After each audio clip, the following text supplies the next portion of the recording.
आम्ही जातो तुम्ही कृपा असो द्यावी, आम्ही जातो तुम्ही कृपा असो द्यावी, सकळा सांगावी विनंती माझी, वाढ वेळ झाला उभा पांडुरंग, वैकुंठा श्रीरंग बोलावितो. प्रस्तुत प्राप्त प्रसंगी भगवत चिंतन सेवेसाठी निवडलेला अभंग.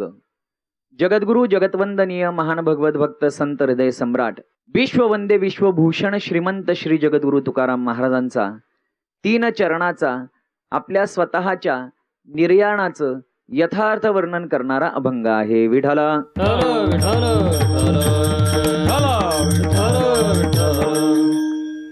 यंदाचं जगद्गुरु तुकाराम महाराजांचं सदेह वैकुंठ गमनाचं 376वं वर्ष संपन्न होत असताना जगद्गुरु तुकाराम महाराजांनी आपल्या सदेह वैकुंठ गमनाचं जे काही वर्णन ज्या अभंगातून केलेलं आहे तो अभंग आपण निरूपणाकरता या ठिकाणी निवडलेला आहे.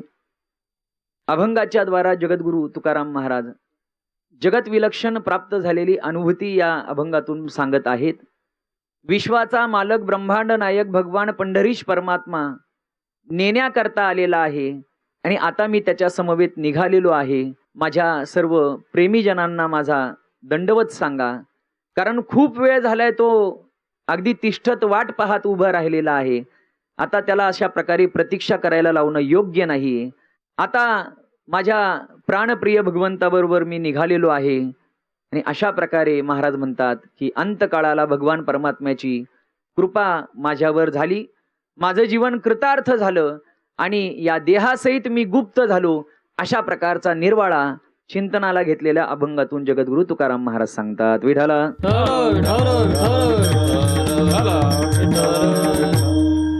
आपण बारकाईने जर चिंतन केलं तर समाजामध्ये असणाऱ्या सामान्य लोकांचा आणि संतांचा जर विचार जर केला तर दोघांमध्ये महद अंतर आहे, वेगळेपणा आहे. तुम्ही आम्ही सामान्य जीव जो आहोत, आपण खऱ्या अर्थाने आपलं असणारं कर्म भोगण्याकरता या अवनीतलावर इच्छा नसताना आलेलो आहोत. आपल्याला या ठिकाणी यावंच लागतं, देवाला मात्र आणावं लागतं. आणि स्वेच्छेने येणारे जर कोण असतील तर ते संत महात्मे आहेत. विठाला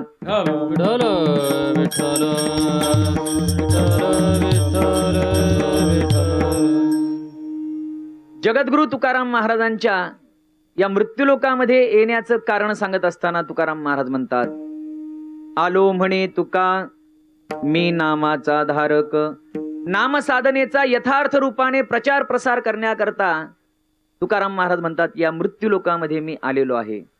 अजून येण्याचं कारण काय आहे? उजळा वया आलो वाटा, खरा खोटा निवाडा. या जगतामध्ये जे काही खरं खोटं याची सरमिसळ झालेली आहे. खरं काय आहे, खोटं काय आहे हे समाजाच्या निदर्शनास आणून देण्याकरता आम्ही या मृत्यूलोकामध्ये आलो असं महाराज म्हणतात. अजून काय कारण आहे? अजून येण्याची कारण मीमांसा सांगत असताना महाराज म्हणतात, आमचं मूलस्थान हे वैकुंठ आहे, पण त्या वैकुंठावरून आम्ही या मृत्यूलोकामध्ये आलो. कशा करता आलो? महाराज म्हणतात, आम्ही वैकुंठवासी आलो याची कारणासी, बोलिले जे ऋषी साच भावे मरताया. आम्ही वैकुंठवासी आलो याचे कारणासी, बोलिले जे ऋषी साच भावे मरताया.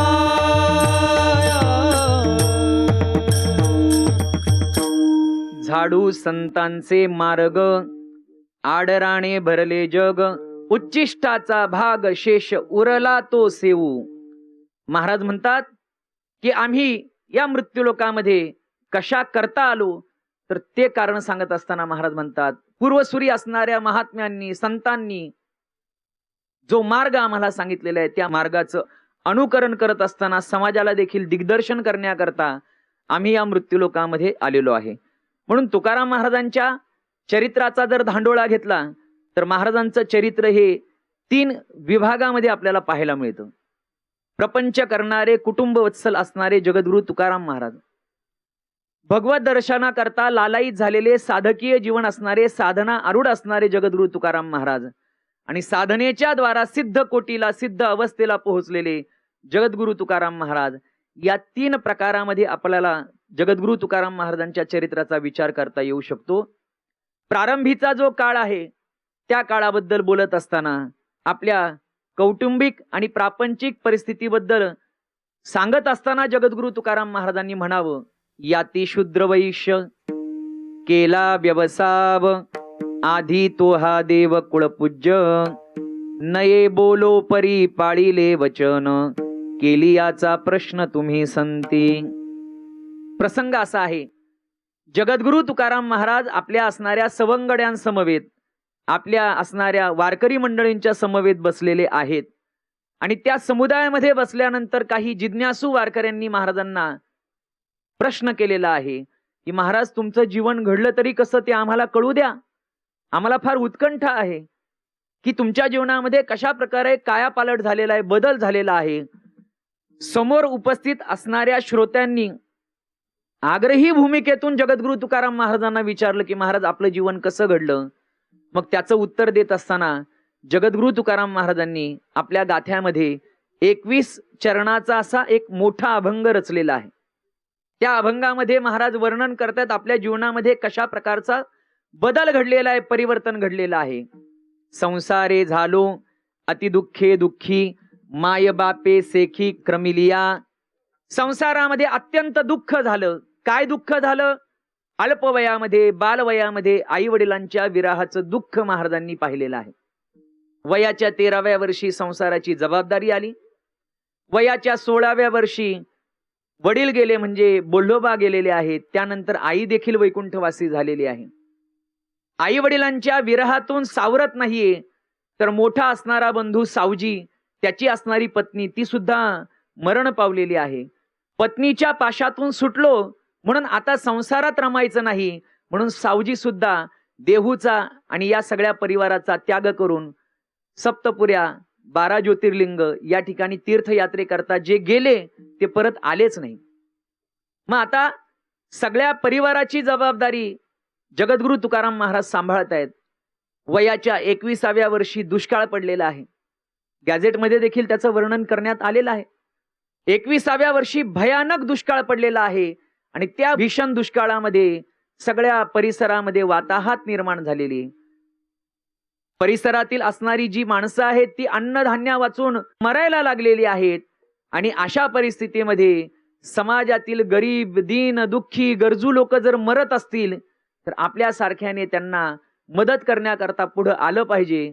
ज्यांच्या घरामध्ये गोदामचे गोदाम भरलेले होते अन्नधान्यानी, महाराजांनी एका क्षणामध्ये ती सगळी गोदाम रीती केलेली आहेत, रिकामी केलेली आहेत. का? कारण समाजामध्ये एखादा व्यक्ती दुःखाने पिडलेला आहे